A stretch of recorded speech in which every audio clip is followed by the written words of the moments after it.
नमस्कार।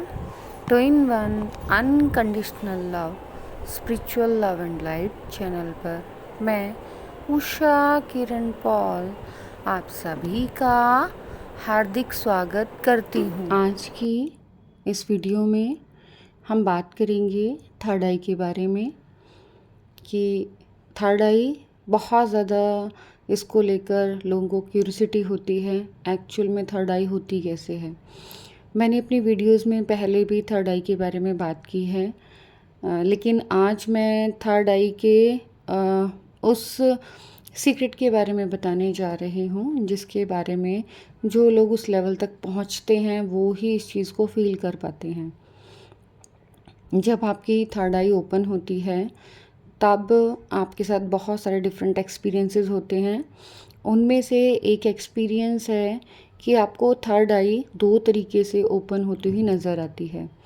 ये दोनों ही एक्सपीरियंस बहुत अलग अलग टाइम में होते हैं। मीन्स पहले आपको जो थर्ड आई ओपन होती हुई नज़र आती है वो ऐसे नज़र आती है कि आपके जहाँ आप बिंदी या तिलक लगाते हैं वहाँ पर एक्चुअल में एक आई ओपन हो रही है और ये आपकी थर्ड आई की ओपनिंग का सिम्टम होता है। आपको लगता है कि नहीं ये मिथ्या है, भ्रम है, लेकिन ऐसा नहीं होता। आपके इस मिथ्या भ्रम को तोड़ने के लिए आपके थर्ड आई में वो आई ब्लिंक कर कर दिखाती है कि मैं भ्रम नहीं हूँ।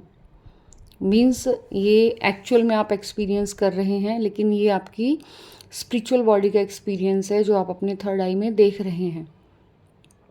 और आप अपने थर्ड आई की जगह पर अपनी उस थर्ड आई को ओपन होते हुए देखते हैं। थर्ड आई के ओपनिंग सिम्टम्स के बारे में पहले थर्ड आई वीडियोस में मैंने कुछ बताया है। दोबारा से थोड़ा सा शेयर करती हूँ कि जैसे जैसे हम अपने मेडिटेशन में ग्रोथ करते हैं, मैं यहाँ पर किसी भी स्पेसिफिक मेडिटेशन की बात नहीं कर रही हूँ, ओनली ब्रीथ मेडिटेशन से स्टार्ट किए हुए मेडिटेशन के साइन एंड सिम्टम्स की बात कर रही हूँ। मेरे पास बहुत सारे मैसेजेस आते हैं, पर्सनली भी ये इन्फॉर्मेशन मांगने की कोशिश की जाती है कि हम कैसे मेडिटेशन करें। तो मैंने आपको पहले भी कहा है, दोबारा बोल रही हूँ कि आप किसी भी मेथड को फॉलो कीजिए, आप जाएंगे एक ही जगह। सबसे सिंपल और बेस्ट मेथड है ब्रीथिंग एक्सरसाइज। मीन्स आपको अपनी ब्रीथ के ऊपर कंसंट्रेट करना है। अपने आप आपके साथ वो सारे प्रोसेस होंगे जो आपको जानना है।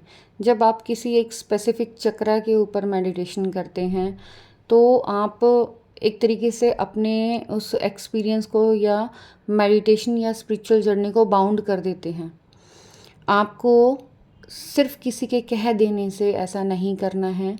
आपको अपनी जर्नी जो स्टार्ट करनी होती है वो ब्रीथिंग एक्सरसाइज से ही स्टार्ट करनी होती है। बाकी यूनिवर्स आपसे वो सारे काम अपने आप करा लेते हैं जो आपके स्पिरिचुअल जर्नी के लिए इसेंशियल हैं, जो बहुत ज़्यादा ज़रूरी हैं, आवश्यक हैं। इसमें आपका योगा, मेडिटेशन और योग मुद्राएं सभी इंक्लूड होती हैं। जब आप यूनिवर्स को मीन्स उस परम ऊर्जा को, उस मेन सोर्स को जिसे हम परमात्मा या ईश्वर के नाम से या डिवाइन लाइट के नाम से पुकारते हैं, उसके सामने सरेंडर करके अपनी जर्नी स्टार्ट करते हैं तो अपने आप वो इन्फॉर्मेशन आपको अवेलेबल होनी स्टार्ट हो जाती है और धीरे धीरे आपके चक्र अपने आप ओपन होने स्टार्ट हो जाते हैं। फोरहेड में थर्ड आई का वास है। इट मीन्स कि फोरहेड में आपको दोनों भवों के बीच में, भ्रकुटी के बीच में थर्ड आई का एक्सपीरियंस होता है। इसी वजह से आपको कलरफुल ड्रीम्स आने स्टार्ट हो जाते हैं। जिस पर्सन की थर्ड आई क्लोज होती है उसे कभी भी कलरफुल ड्रीम्स नहीं आते। उसे ब्लैक एंड वाइट या मून लाइट के ड्रीम्स आते हैं, पर इसका मतलब ये नहीं कि उस पर्सन की थर्ड आई ब्लॉक है। उस पर्सन की पार्शली थर्ड आई ओपन है लेकिन अभी कम्प्लीटली ओपन नहीं हुई है। थर्ड आई एक बार में कभी भी फुल्ली अवेकन या ओपन नहीं होती, वो धीरे धीरे ओपन होती है। उसके लिए आपको एफर्ट्स करने पड़ते हैं। सबसे इजी वे या मेथड है वो है मेडिटेशन। बाकी आप बहुत सारे तरीक़ों से इस थर्ड आई को ओपन कर सकते हैं। उसमें कई जो टेक्निक्स हैं वो हार्मफुल भी होती हैं, लेकिन जो मेडिटेशन के थ्रू आपकी थर्ड आई ओपन होती है वो बहुत इजी वे में और बहुत सिंपल तरीके से ओपन होती है। स्टेप बाय स्टेप होती है, एकदम तेज़ी से नहीं होती, इसीलिए इस प्रोसेस में थोड़ा टाइम लगता है। इसमें आप सबसे पहले ये एक्सपीरियंस करते हैं कि जहाँ बिंदी या तिलक लगाते हैं वहाँ पर आपको एक आँख खुलती हुई और फिर उसके बाद बंद होती हुई नज़र आती है। इवन कि यहीं पर आप अपने चक्रास को विजुअल करते हैं, उन एनर्जीज़ को, उन कलर्स को विजुअल करते हैं। और जब आपकी फ़िज़िकल बॉडी के जो चक्रास हैं वो ओपन हो जाते हैं तो आपकी जो स्पिरिचुअल बॉडी है उसके चक्रास भी ओपन होने स्टार्ट होते हैं। जिस टाइम आपकी स्पिरिचुअल बॉडी के चक्रास ओपन होने स्टार्ट होते हैं उस टाइम आपको एक और थर्ड आई नज़र आती है जो वर्टिकली मीन्स खड़ी हुई थर्ड आई, जैसे हमारी दोनों आंखें लेटी हुई हैं तो ऐसी एक थर्ड आई आपको पहले नज़र आएगी, लेकिन फिर उनके एकदम ऑपोजिट खड़ी हुई थर्ड आई नज़र आती है, जिसे आप शिवा की थर्ड आई के नाम से भी जानते हैं। लेकिन एक्चुअल में हर एक सोल के पास ये पावर है कि वो अपनी थर्ड आई को एक्सपीरियंस कर सकता है, लेकिन उसके लिए उसे डीप मेडिटेशन में जाना पड़ेगा। जब आप इस वाली थर्ड आई को ओपन होते हुए देखते हैं तो भी आपको ये एक्सपीरियंस कराया जाता है कि आप कोई भ्रम या इल्यूज़न में नहीं है, आप एक्चुअल में अपनी थर्ड आई में एक न्यू थर्ड आई को ओपन होते हुए देख रहे हैं जो कि वर्टिकली है, जो कि खड़ी हुई थर्ड आई है। अगर सिंपल वे में इस भाषा को समझना चाहें तो हमारे जो चक्रास हैं, एक मैस्कुलाइन और एक फेमिनाइन एनर्जी, तो एक जो थर्ड आई है वो फेमिनाइन एनर्जी की है और एक जो थर्ड आई है वो मैस्कुलाइन एनर्जी की है। और जब आप इन दोनों ही थर्ड आई को ओपन कर लेते हैं तब आपकी जो एक्चुअल में विजडम, जो लास्ट वाली थर्ड आई है वो ओपन होती है और उसमें आप एक तरीके से क्रिएटर फॉर्म में मर्ज हो जाते हैं और वो क्रिएटर की थर्ड आई ओपन होती है, जिससे आप अपने आप को बिल्कुल मर्ज होता हुआ एक्सपीरियंस करते हैं। थर्ड आई को लेकर अभी तक बहुत सारे लोगों को ये लगता था कि सिर्फ शिवा के ही पास थर्ड आई है और वो स्टैंडिंग में है, लेकिन ऐसा नहीं है। जो फेमिनाइन है उनके पास भी अपनी इंडिविजुअली थर्ड आई है और हर एक सोल के पास वो थर्ड आई है। क्यों? क्योंकि सभी के अंदर वो डिवाइन एनर्जी है, तो ये थर्ड आई की पावर सभी के पास है। और जब आप अपनी इस थर्ड आई एनर्जी को ओपन करते हैं तो आपके ड्रीम्स का लेवल डिफरेंट हो जाता है, आपके विजन्स का लेवल डिफरेंट हो जाता है, आप किसी के भी पास्ट प्रेजेंट फ्यूचर से नोन हो जाते हैं, आप हर तरीके की एनर्जीज़ को सेंस करना स्टार्ट कर देते हैं। फ्यूचर में होने वाली जो चीज़ें हैं वो आपके सामने एक्चुअल में होनी स्टार्ट हो जाती हैं और किसी अननोन पर्सन के बारे में भी आप जानना स्टार्ट हो जाते हैं। इनमें से जो एक एनर्जी है वो आपको पास्ट की एनर्जी से कनेक्ट करती है और एक आपको फ्यूचर की एनर्जी से कनेक्ट करती है, लेकिन जो डिवाइन थर्ड आई है वो आपको प्रेजेंट में रहना सिखाती है और आपको प्रेजेंट की एनर्जी से कनेक्ट करती है। इससे रिलेटेड कि जब आपकी थर्ड आई ओपन हो जाती है तो आप कैसे दूसरे की एनर्जी को सेंस कर पाते हैं, अपना एक रिसेंटली एक्सपीरियंस शेयर कर रही हूँ। किसी नोन के सिट्रीन क्रिस्टल को मैं चार्ज कर रही थी, मीन्स डिवाइन एनर्जी से उस क्रिस्टल को अफर्मेशंस दे रही थी। मैं नहीं जानती थी कि उस लव्ड वन का अपनी फैमिली मेम्बर से क्या रिलेशन है, क्या नहीं है। बस ये था कि उसके अबंडेंस के लिए, उसके प्रोस्पेरिटी के लिए, उसकी जॉब के लिए, मैरिज के लिए जो सिट्रीन है मैं उसे अफर्मेशंस दे रही थी, जिससे कि उस क्रिस्टल की एनर्जी उसकी लाइफ में प्रोस्पेरिटी लेकर आए और जो भी उसकी ब्लॉकेजेस हैं वो ओपन होकर उसको अबंडेंस के तरफ लेकर जाएं, उन एनर्जीज़ को अट्रैक्ट करें। जैसे ही मैंने अफर्मेशंस देनी स्टार्ट की तो तुरंत मुझे उस लव्ड वन का वो वाला रूम दिखाया गया जहाँ पर उसके दादाजी की जो सोल है वो अभी भी मुक्ति के लिए प्रेयर कर रही है। और जो मैसेजेस मुझे एकदम मिलने स्टार्ट हुए, मीन्स मुझे अपने थर्ड आई में वो रूम बाकायदा दिखाया गया कि यहाँ पर वो जो कोई एनर्जी है। और जब मैंने पूछा कि ये रूम मुझे क्यों दिखाया जा रहा है या मुझे क्यों ये रूम दिखा रहे हो, तो मुझे एक शब्द जो सुनाई दिया वो था कि दादा। मैंने कहा दादा, किसके दादा? तो उस लव्ड वन का नाम बताया गया बाकायदा कि उसके दादा। तो मैंने कहा अच्छा, तो आप क्या चाहते हैं? कि मुक्ति। इट मीन्स उसके जो लव्ड वन थे वो जानते थे कि ये स्पेशल सोल है और यही उनको मुक्त करा सकती है। अगर वो दिल से प्रेयर करे तो वो मुक्त हो जाएंगे, इसीलिए उन्होंने उसकी लाइफ की प्रोस्पेरिटी और अबंडेंस को ब्लॉक किया हुआ था। ये बहुत सुनकर आपको अजीब लगेगा कि हाँ, ये ट्रुथ है कि जो हमारे एंसेस्टर्स हैं वो हमें ब्लेसिंग्स देते हैं, लेकिन कई बार वो ये जानते हैं कि हमें जो हमारा एक स्पेसिफिक फैमिली पर्सन है वो ही मुक्त करा सकता है, तो वो उसकी सक्सेस और ग्रोथ को ब्लॉक करते हैं। जब वो इस सक्सेस और ग्रोथ के लिए सॉल्यूशन ढूंढने जाता है तब ये पता चलता है कि इसके पीछे रीज़न क्या है। और ये सारी एक स्पिरिचुअल जर्नी का पार्ट है, तो ये मिथ नहीं है, ये ट्रुथ है। और जब आप उस रिचुअल को करते हैं या उस एंसेस्टर की मुक्ति के लिए प्रेयर करते हैं तो फिर रिज़ल्ट भी आपको देखने के लिए मिलते हैं। जैसे कि मैं नहीं जानती थी इस बारे में कुछ भी, लेकिन जैसे ही उस पर्सन के उस क्रिस्टल को मैंने अपने हाथ में लेकर कनेक्ट किया तो मुझे वो मैसेज मिला। मेरे लिए ये एक न्यू एक्सपीरियंस था और जब मैंने शेयर किया अपनी सोल फैमिली से तो वहाँ से मुझे पता चला कि हाँ, इस तरीके से अगर हम किसी दूसरे पर्सन की चीज़ों को अपने हाथ में लेकर उनके लिए कोई प्रेयर करते हैं तो हमें वो ब्लॉकेजेस पता चल जाती हैं अपने थर्ड आई में। और इस एक्सपीरियंस के थ्रू मैं आपको ये बताने की कोशिश कर रही हूँ कि आप अच्छे से समझ पाएँ कि अगर आपकी थर्ड आई ओपन है तो आप किसी के भी पास्ट, किसी की भी ब्लॉकेजेस और उसके सॉल्यूशन, मीन्स खाली प्रॉब्लम ही नहीं, उसके सॉल्यूशंस दोनों के बारे में जान पाते हैं। यही रीज़न है कि बहुत लोग अपनी थर्ड आई को ओपन करना चाहते हैं। लेकिन यहाँ फिर दोबारा मैं आपको कहूँगी कि सारा फोकस ओनली थर्ड आई पर नहीं करना चाहिए।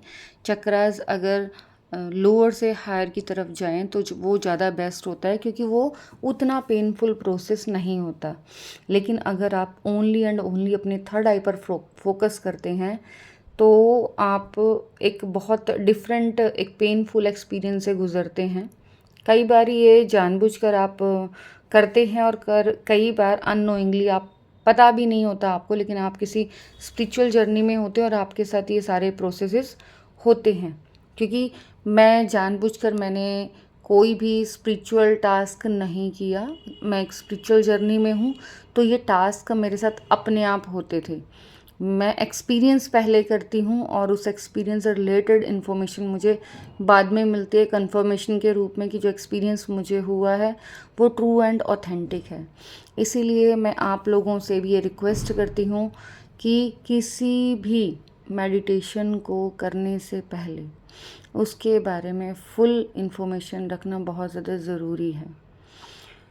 या तो किसी नोन से उसके बारे में गाइडेंस मांगिए या फिर आप मेडिटेशन में उस मेन सोर्स से गाइडेंस मांगिए, क्योंकि वहाँ से जो गाइडेंस मिलती है वो एकदम ट्रू एंड ऑथेंटिक है। एक चीज़ और, कई बार हमारी थर्ड आई ओपन हो जाती है लेकिन हम जो मैसेजेस रिसीव करते हैं वहाँ बीच में कहीं कन्फ्यूज़न हो जाती है। जैसे मैं यहाँ पर अपना ही एक दूसरा एग्ज़ाम्पल दे रही हूँ, मेरी लाइफ का एक्सपीरियंस है ये। 2014 में जब मेरी थर्ड आई ओपन हुई थी तो बहुत सारे मैंने स्पिरिचुअल एक्सपीरियंसेस एकदम बल्क में किए, वन बाय वन। और मुझे इन सब के बारे में नहीं मालूम था कि ये मेरे साथ क्या हो रहा है। उसी टाइम 2015 में और ज़्यादा एक्सपीरियंस मैंने की, और एक एक्सपीरियंस मुझे आया, ये मई मंथ की बात है कि मुझे एक एक्सपीरियंस आया और मुझे ये बोला गया कि तुम्हारे पास 5 साल हैं, जितना अपने फैमिली के लिए कर सकती हो कर लो। तो मुझे बड़ा अजीब लगा और मैंने इसको अपनी मदर इन लॉ से शेयर किया, और एक और मेरी स्टूडेंट थी, उससे भी मैंने शेयर किया। तो उन्होंने भी एक्सपीरियंस बताया जो उनकी फैमिली में था, क्योंकि वो एक स्पिरिचुअल फैमिली से बिलोंग करती हैं। तो उन्होंने बोला कि हाँ, ऐसा एक एक्सपीरियंस उनकी लाइफ में भी उनकी फैमिली मेम्बर के साथ हुआ कि आपको आपकी डेथ का टाइम बता दिया जाता है। तो मुझे ये लगा कि मुझे मेरी डेथ का टाइम बताया गया है, लेकिन मैं ये नहीं जानती थी कि ये एक स्पिरिचुअल जर्नी का फेज़ था। मीन्स 5 साल मुझे इस मटेरियल वर्ल्ड के लिए, मटेरियल गेन के लिए दिए जा रहे थे, और उसके बाद मेरी नेक्स्ट स्पिरिचुअल जर्नी स्टार्ट होनी है।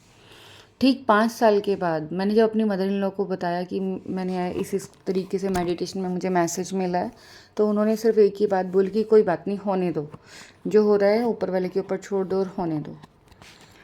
इन 5 सालों में मैंने जॉब भी की, अर्न भी बहुत अच्छा किया, टीचिंग प्रोफेशन में मैं आई, और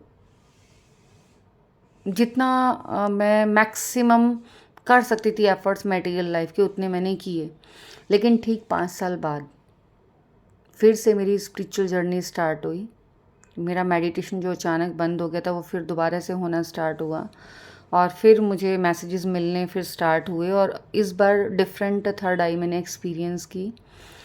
dark night of the soul का वो वाला फेस मैंने देखा, जिसको बहुत हार्ड फेस कहा जाता है, और तब मुझे आगे की जर्नी के बारे में पता चला। तो थर्ड आई ओपन होने का ये मतलब बिल्कुल भी नहीं है कि आप एज इट इज़ चीज़ों को समझ जाते हो। कई बार आपका जो माइंड है, माया है, वो आपको मैनिपुलेट करने की कोशिश करती है। इसीलिए आपको हर वक्त अपने आप को बैलेंस रखना है, इन पावर्स के ट्रैप में नहीं आना है। अगर आप किसी पावर के ट्रैप में आ रहे हैं, इट मीन्स कहीं ना कहीं आप अपनी स्पिरिचुअल जर्नी से भटक रहे हैं। जो हमारी स्पिरिचुअल जर्नी है वो हमें एक ही चीज़ समझाती है कि अपने आप को बैलेंस रखते हुए एकदम सिंपल ग्राउंडिंग करके रखनी है, अपने आप को बैलेंस रखना है, अपने आप को कुछ स्पेशल नहीं मानना है। आप नॉर्मल हो, बाकी सबकी तरह, सब इक्वल हैं। आपके अंदर परमात्मा है, बाकी सबके अंदर भी परमात्मा है। हाँ, आप एक्सपीरियंस कर रहे हैं क्योंकि इस काम के लिए आपको चुना गया है, सामने वाले को किसी और काम के लिए चुना गया है। ठीक वैसे ही जैसे एलिफेंट का अपना एक काम है और एंट का अपना एक काम है, लेकिन अगर तुलना करें कि एलिफेंट और एंट, तो वो सही नहीं होगा, क्योंकि जो एंट है, चींटी है, वो चींटी अपने काम में माहिर है और हाथी अपने काम में माहिर है। सबका अलग अलग काम है और सब अपने काम को ईमानदारी से करते हैं। सभी सोल इक्वल हैं, कोई भी छोटा या बड़ा नहीं है, तो किसी को भी इस तरीके से नहीं देखना है। एक्चुअल में थर्ड आई कई बार हमें इल्यूज़न में और पावर्स के गेम में भी फंसाती है।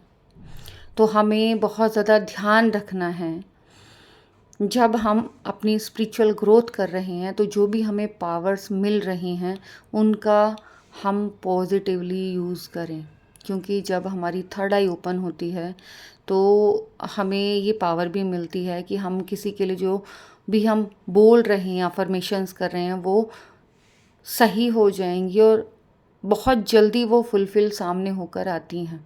उस टाइम में आपको अपनी एनर्जी को बैलेंस करते हुए सभी के लिए पॉजिटिव अफर्मेशंस करनी है। जितने लोगों को आप हील कर सकते हो, चाहे वो अपनी स्पिरिचुअल पावर्स को यूज़ करके, मेंटल पावर को यूज़ करके, और चाहे अपने अफर्मेशंस को यूज़ करके। लेकिन गलती से भी अगर आप किसी से भी नाराज़ हैं, आपको किसी के साथ कुछ गलत नहीं करना है, क्योंकि ऋषि मुनि इसी एनर्जी को यूज़ करके दूसरे लोगों को कर्ज दिया करते थे। जब हम किसी के साथ गलत करते हैं, चाहे किसी भी वे में, तो पलटकर हमें वही एनर्जी रिवर्स होकर हम तक आती है। तो आपको यहाँ पर ध्यान रखना है कि सामने वाला कोई भी बिहेव करे, आपको सामने वाले को वो ही एनर्जी सेंड करनी है जो आप अपने लिए चाहते हैं। तो इसीलिए यहाँ पर रिवेंज या कंपटीशन की एनर्जी में ना रहें, हम्बल एनर्जी में रहें, अपने आप को ग्राउंडिंग करके रखें।